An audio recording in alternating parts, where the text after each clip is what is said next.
Islam gave women the economic rights 1400 years ago, 1300 years before the Western world.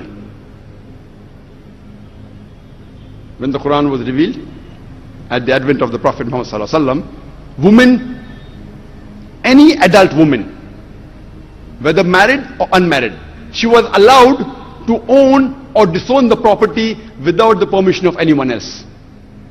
If we read history, the first time the Westerners gave right for a married woman to own or disown the property without the permission of the husband was in 1870s. And this special Women's Marriage Property Act was further revised in 1982 and 1987. 1882 and 1897. Imagine, Islam gave right to the woman to own or disown 1300 years before the Western world. In Islam, a woman is financially well secured. Before she is married, it is the duty of her father and her brother, and after she is married, it is the duty of her husband and her son to look after her financial aspects, lodging, boarding, clothing, and all of the financial aspects. She need not work for a living. Financially, a woman is secured.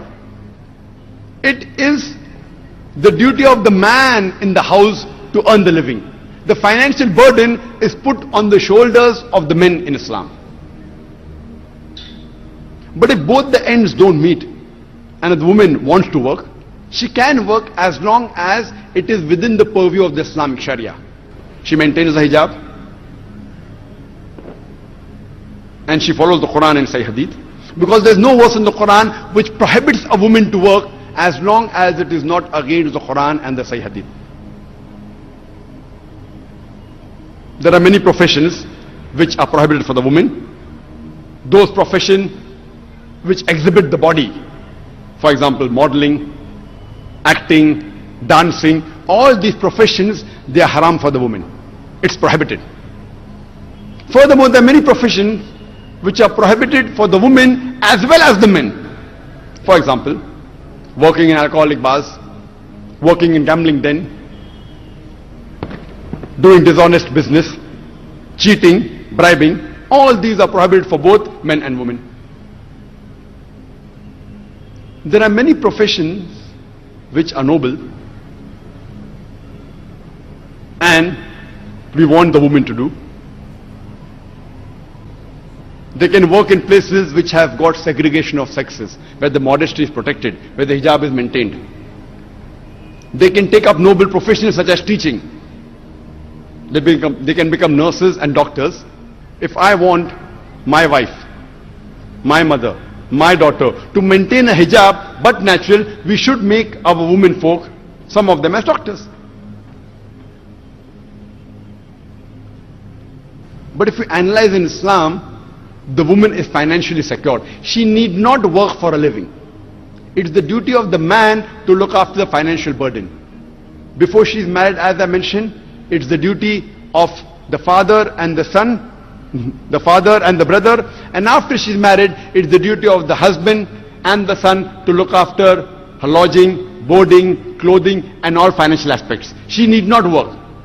But if she works, and if that work is within the purview of the Islamic Sharia, then whatever she earns, she need not spend on the family. She can keep it for herself. That's her right. But if she wants to take part and help in the financial aspects, she can. But no one can force her. In Islam, during marriage, the woman is on the receiving end. The Quran says in Surah Nisa, chapter number 4, verse number 4, وَاتُ النِّسَاءَ صَدْقَاتِهِنَّ نِهْلًا, that give to the woman in marriage a dower as a gift. In Islam, mahr, that is a marital gift, is compulsory for a marriage to solemnize. Without mahr, a marriage cannot solemnize in Islam. In Indian culture, where we live, it is the opposite. It is the woman who gives dowry to the would-be husband.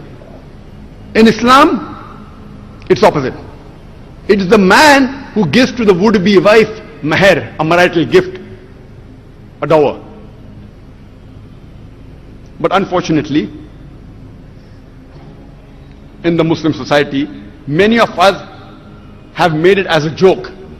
You know, in India, we keep mahr as 786 rupees. You can't even buy a pair of shoes with 786 rupees.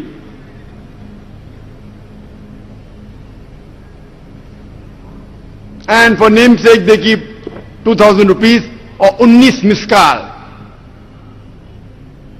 You know, saying that the Prophet kept 19 miskal as mahr. If you have the same wealth as the Prophet, and if you give 19 miskal, 19 miskal good, you may be having 10 times, 100 times more wealth than what the Prophet had, and you want to give 19, you have to give 190, 1900 miskal if you want to follow the Prophet. They spend on the weddings lavishly. They may keep the nikah in the mosque for namesake, but a walima on a big ground, spending lakhs of rupees, millions of rupees, and they want to keep a mahr as 786. They want to make a mockery of Islam. The Indian culture, unfortunately, some of the Muslims, they are being influenced by the Indian culture. You know, in Indian culture, it is the woman that gives the dowry to the would-be husband. And you know, depending upon the market, if you want to marry a graduate, you may have to give 5 lakh rupees, 500,000 rupees. If you want to marry an engineer, you have to give 10 lakh rupees, 1 million rupees. If you have to marry a doctor, you may have to give 50 lakh rupees, 5 million rupees, you know, as though herds and cattle are being sold in the marketplaces. In Islam, to demand dowry from the would-be wife is haram, it is prohibited. Demanding directly or indirectly, both is prohibited. You can't tell the parents of the would-be bride that my son, he likes to travel in a Mercedes car. Giving an indication, I want a Mercedes car for dowry. You know, my son, he likes to live in a 3-bedroom apartment. Giving an indication that you want a 3-bedroom apartment for dowry. Demanding dowry directly or indirectly is prohibited in Islam.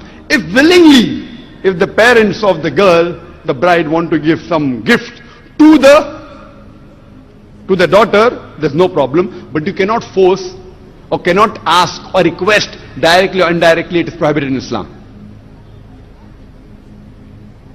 So if you analyze in Islam, the women, they are on the receiving end during marriage.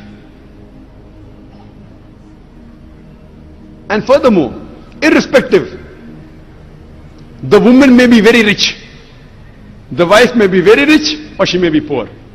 Irrespective whether the husband is rich or poor, it is yet the duty of the husband to look after the food, clothing, lodging and on financial aspects of the wife. He cannot say, okay, my wife is rich, I am poor, yet it is his duty. Furthermore, just in case, if divorce takes place, or if a woman gets widowed, she gets maintenance for the idda period, for the waiting period.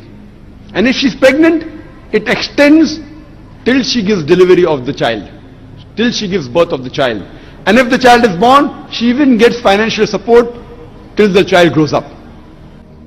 Furthermore, in Islam, a woman even inherits. In many religions, the woman is not allowed to inherit. She does not have any share in the property left behind by her family members. But in Islam, the woman inherits. So if you know the hikmah behind it, you'll realize that the guidance given by our Creator is the best. Just because the women in Islam are financially more secured than the men, what would you say? The women in Islam, are they protected or are they subjugated?